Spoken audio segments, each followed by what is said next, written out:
मैं पवन कुमार गुप्ता धांगा डिपो से।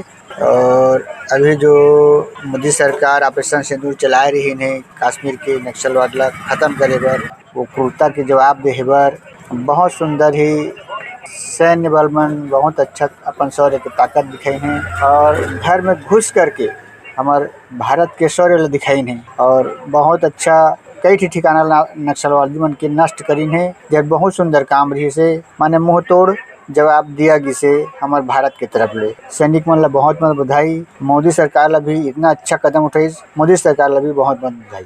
हमारे तो यही कामना है कि भारत हमार स्वतंत्र रहे, अच्छा रहे, सब बहन मन सुहागन रहे और जो हमारे साथ गलत करी ओला तो भाई हमन छोड़ा नहीं, ईंट के जवाब पत्थर से देना पड़ी। एक लिए हम भारत सरकार ला बहुत बहुत बधाई देथन और हमेशा भारत सरकार मोदी सरकार सैन्य बल के साथ हमेशा जब तक हमार जान है तब तक हम उनके साथ खड़े हैं। जय हिंद, जय भारत।